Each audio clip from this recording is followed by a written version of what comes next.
Hello everyone, कैसे हो आप सभी। I welcome you all for the today's session of daily current affairs.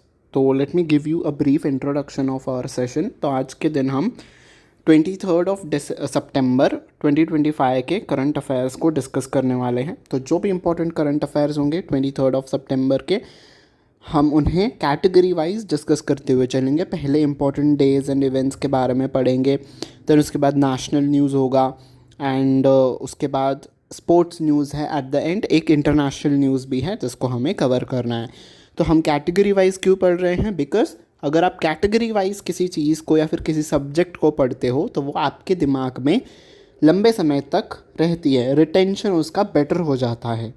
So and तक बने रहिएगा, बहुत अमेजिंग सा ये सेशन होगा। और चाहे आप कोई भी एग्ज़ाम्स के लिए आप प्रिपेयर कर रहे हो, चाहे वो एसएससी हो, यूपीएससी हो, रेलवेज हो, इंश्योरेंस हो, बैंकिंग हो, जहाँ पे भी करंट अफेयर्स आएगा, this session will be very much helpful for you. तो एंड तक बने रहिएगा आप।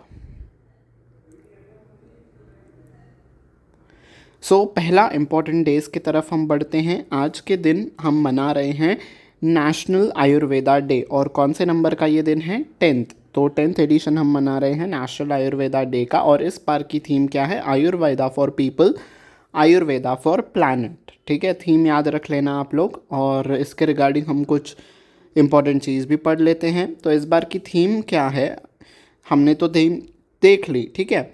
और नेशनल आयुर्वेदा डे जो है वो पहले धन्वंतरी जयंती यानी कि धनतेरस पे, दिवाली के एक दिन पहले जो आता था ना, उस दिन पे मनाया जाता था। तो दिवाली कैसी होती है? तिथि के बेस पे होती है, तो उसका डे फिक्स नहीं होता है।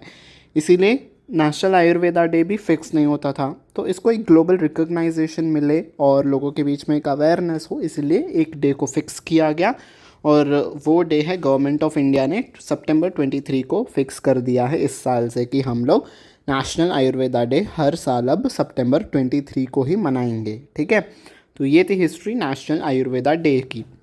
आज के दिन हम मना रहे हैं हरियाणा हीरोज मार्टरडम डे। ठीक है, इस डे को हम क्यों मनाते हैं? Is observed every year marking the death anniversary of freedom fighter Rao Tularam. ठीक है, तो राव तुलाराम हरियाणा के फ्रीडम फाइटर थे और उनकी याद में उनकी आज डेथ एनिवर्सरी है, उनका आज देहांत हो गया था। तो इसीलिए हम हरियाणा हीरोज़ मार्टरडम डे मनाते हैं। ठीक है, ये एक फ्रीडम फाइटर थे जिन्होंने 1857 के ब्रिटिश रिवॉल्ट जो हुआ था उसमें इन्होंने सक्रिय भाग निभाया था। इसके लिए इनकी जो डेथ एनिवर्सरी है हम हरियाणा हीरोज़ मार्टरडम डे के रूप में जो है वो मनाते हैं। ठीक है, it serves as an occasion to pay the tribute to the brave individuals of Haryana who sacrifice their lives for the country's freedom. तो इनके साथ साथ बाकी और भी जो हरियाणा से फ्रीडम फाइटर्स हैं जिन्होंने बलिदान दिया है देश की आज़ादी के लिए, उनको भी याद किया जाता है।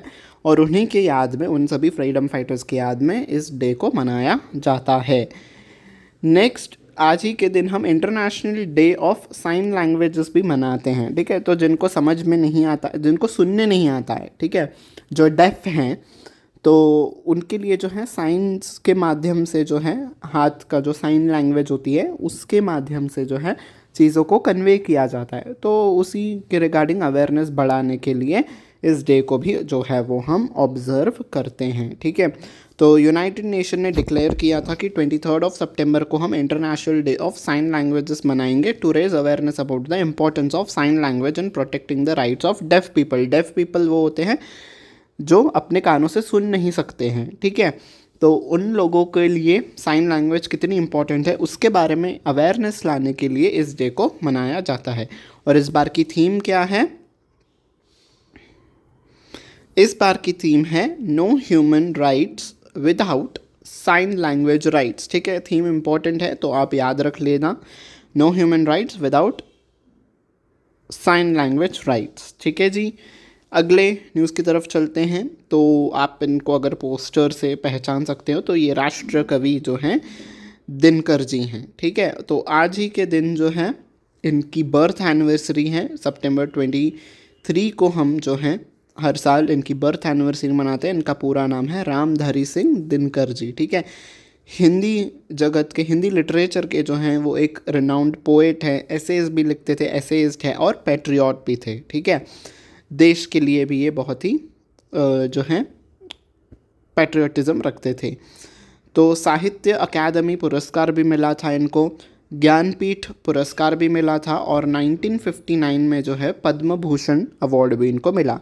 तो आपका होमवर्क क्वेश्चन क्या होगा, आप मुझे कमेंट सेक्शन में लिख के बताना। साहित्य अकादमी पुरस्कार दिनकर जी को कब मिला था, और ज्ञानपीठ पुरस्कार जो कि लिटरेचर के लिए दिया जाता है वो भी आप मुझे लिखना कि इनको कौन से ईयर में मिला था। ठीक है, ये सारे ईयर्स मैं आपसे क्यों पूछ रहा हूँ, बिकॉज स्टैटिक फैक्ट से जो है आजकल क्वेश्चंस बन रहे हैं। आपसे ये नहीं पूछा जाएगा कि रामधारी सिंह दिनकर जी का बर्थडे कब मनाया जाता है, ये पहले हुआ करता था। अब आपसे उसके रिलेटेड जो स्टैटिक इन्फॉर्मेशन है वो पूछी जाती है।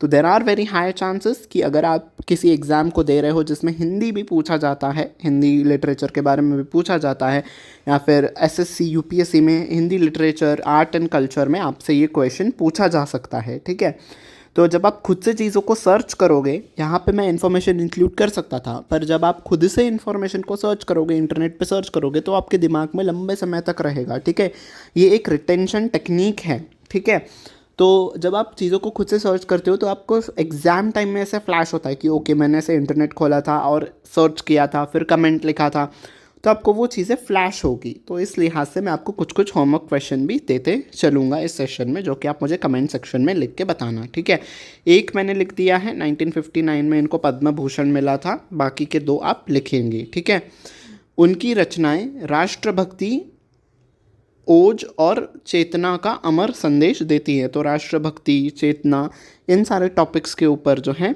इनकी जो राइटिंग्स थी। ठीक है, उनकी जयंती पर हम उन्हें शत शत नमन करते हैं। ठीक है, तो आज उनकी बर्थ एनिवर्सरी के दिन हम उन्हें रिमेंबर कर रहे हैं।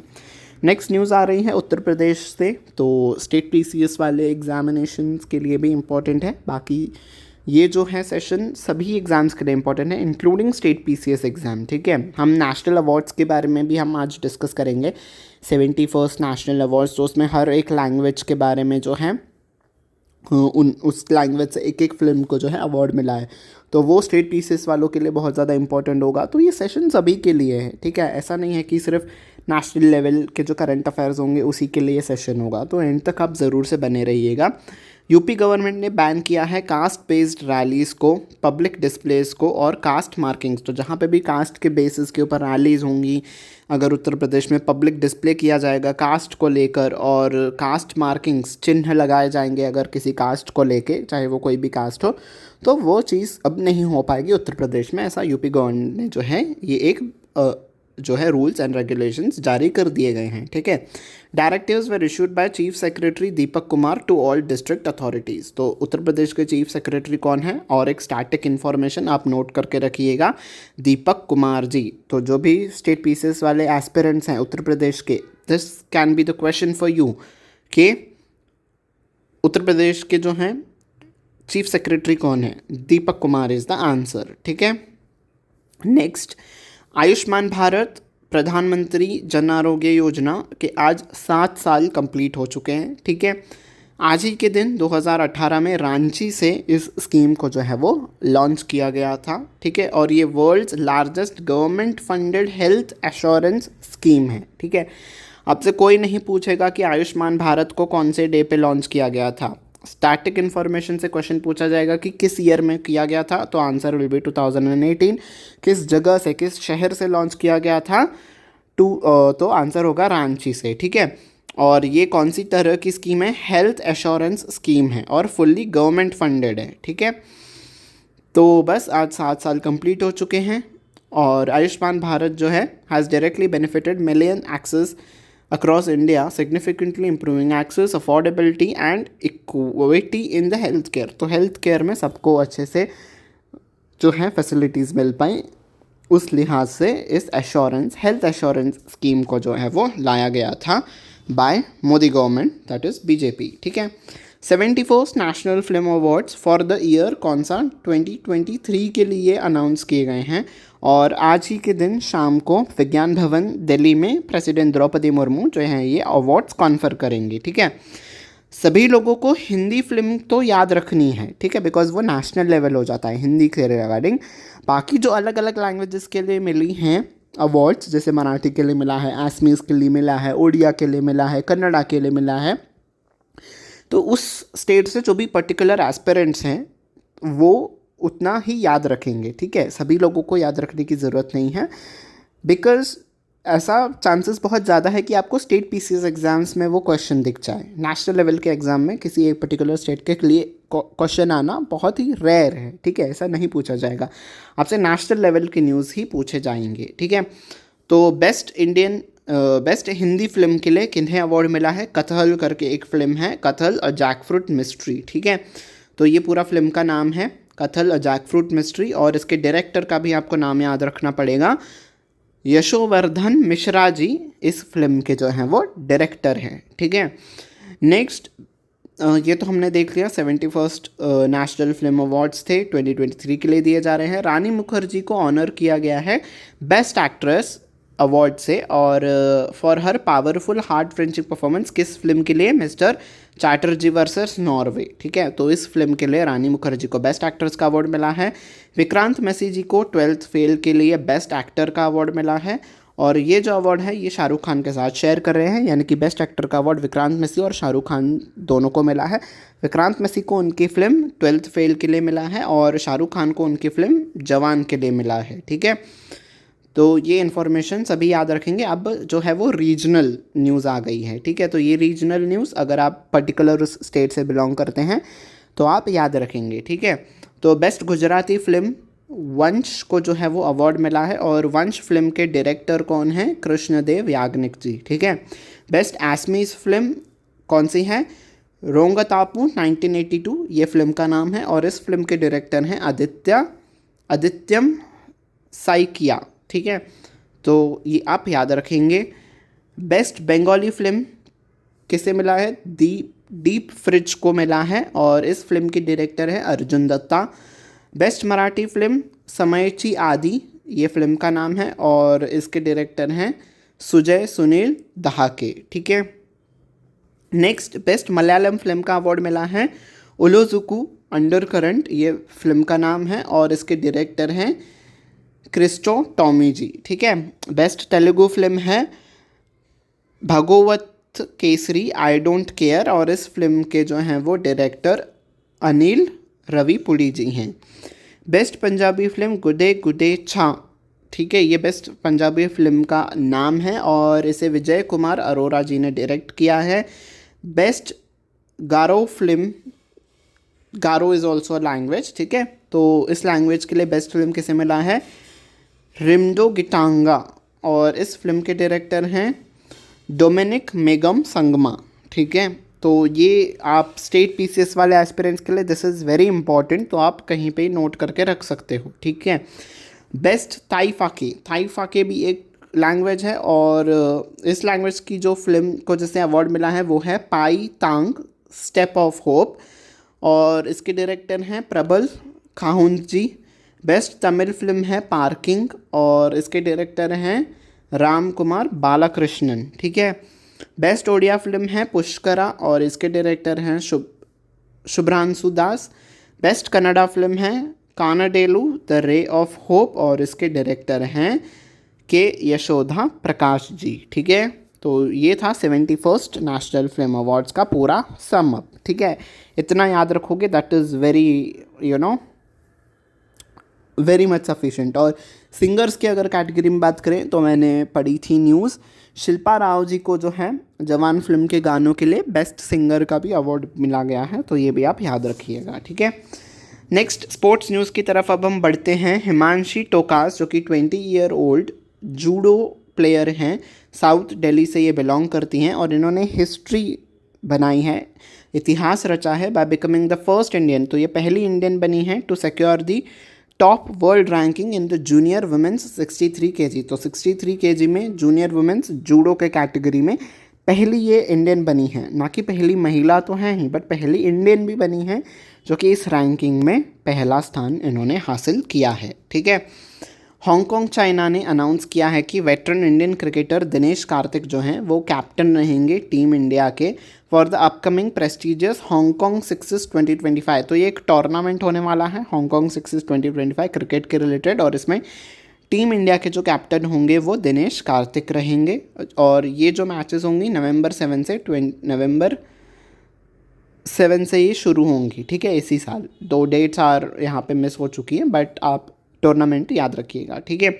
एशियन सॉफ्ट टेनिस चैम्पियनशिप जो है वो ख़त्म कह सकते हैं, वो कंडक्ट किया गया और उसमें इंडिया ने जो है मिक्स्ड टीम इवेंट में ब्रॉन्ज मेडल जीता है, ठीक है। तो बहुत अच्छा परफॉर्मेंस किया टीम इंडिया ने। और ये जो सॉफ्ट टेनिस चैम्पियनशिप हो रही थी ये मूनगियोंग साउथ कोरिया में ये हो रही थी और इंडिया ने मिक्स्ड टीम इवेंट में, कैटेगरी आपको याद रखनी है mixed team event, bronze medal, ठीक है। पोस्टर आप दिमाग में याद रखो, मैंने पिक्चर इसलिए ऐड कर रही हैं बिकॉज पिक्चोरिकल मेमोरी बहुत ही स्ट्रांग होती है, तो आप याद रख सकते हो, है ना। इंडिया शन bright at the BWF China para badminton international 2025 in Beijing. तो बीजिंग में पैरा बैडमिंटन इंटरनेशनल 2025 ये जो है ये इवेंट कंडक्ट किया गया और इसमें इंडिया ने टोटल 12 मेडल्स जीते हैं, जिसमें से 4 गोल्ड हैं, 3 सिल्वर हैं और 5 ब्रॉन्ज मेडल हैं। तो आप मेडल्स को याद रखिएगा, दैट इज़ इनफ, ठीक है। नेक्स्ट इंटरनेशनल न्यूज़ की तरफ बढ़ते हैं। कौन है ये व्यक्ति? फ्रांस के प्रेसिडेंट इमैनुअल मैक्रोन है। इन्होंने जो है अनाउंस किया है कि फ्रांस फॉर्मली रिकॉग्नाइज कर रहा है पैलेस्टीन को एज अ कंट्री और इन्होंने ये 80th United Nations general assembly के सेशन में ये डिक्लेयर किया, ठीक है। उन्होंने कहा है कि गज़ा का जो ये युद्ध चल रहा है इसका पीस तभी ही निकलेगा अगर हम उन्हें रिकॉग्नाइज करेंगे। But what's my opinion is, आप ऐसे करके एक टेररिस्ट कंट्री जो अपने अंदर अपने देश में टेररिस्ट को पाल रहा है, जो दूसरे कंट्रीज़ के लिए प्रॉब्लम्स खड़ी कर रहा है, आप ऐसे कंट्री को रिकॉग्नाइज करके आप उन्हें एक तरीके से सपोर्ट कर रहे हो। आई डोंट नो फ्रांस का क्या मोटिव है, शायद इसको रिकॉग्नाइज़ किया जाएगा एज अ कंट्री के तौर पे, फिर उनके साथ डील्स किए जाएंगे, फिर उन्हें राफेल बेचा जाएगा। डोंट नो उनका पीछे का मोटिव क्या है, या फिर वो सच में चाहते हैं कि इजराइल गज़ा का युद्ध ख़त्म हो जाए। नो आइडिया, ये तो वही जाने और एक भगवान जाने। पर इन्होंने जो ये है, for according to me this is very wrong. आप अगर किसी कंट्री को सपोर्ट कर रहे हो जो कि टेररिस्ट्स को पनाह दे रहा है, तो equally you are also culprit. तो आपका ये जो एक्शन है, आपका ये एक्शन कहलाएगा कि आप भी टेररिस्ट को सपोर्ट कर रहे हो। किसी दिन एक इस्लामिस्ट कंट्री अगर जिस दिन फ्रांस के ऊपर हमला करेगी और जब कोई कंट्री फ्रांस का सपोर्ट ना करके उस कंट्री का सपोर्ट करेगा जिसने हमला किया है, तब शायद फ्रांस के लोगों को पता चलेगा, फ्रांस के प्रेसिडेंट इमैनुअल मैक्रोन को पता चलेगा कि कैसा लगता है और कितना गलत ये चीज़ है। आपका क्या व्यू है इसके ऊपर? Do let me know in the comment section, ठीक है, कि क्या फ्रांस के प्रेसिडेंट ने ये सही किया है पैलेस्टीन को रिकॉग्नाइज़ करने के लिए। आप जैसे इंडिया पे US टैरिफ्स लगा रहा है, रशिया पे टैरिफ्स लगा रहा है, वैसे आप पैलेस्टीन पे टैरिफ्स लगाओ यार, कि वो ट्रेड ना कर पाए किसी से भी। आप उनको टेररिस्ट एक्टिविटीज़ को रोक नहीं रहे हो, बल्कि आप उसे रिकॉग्नाइज़ करके आप एक सपोर्ट दिखा रहे हो कि भाई हम तुम्हारे साथ हैं। कैसी घटिया बात हुई ये। I am very much against this decision, this is a very very wrong decision. आपका क्या व्यूज़ हैं? Do let me know in the comment section, ठीक है। तो this was the last piece of news. Thank you very much अगर आप मेरे साथ यहाँ तक बने रहे हो। If you have like this video, don't forget to hit on the like button, don't forget to share this video with your friends. Also don't forget to hit on the subscribe button so that you won't miss any updates from our side.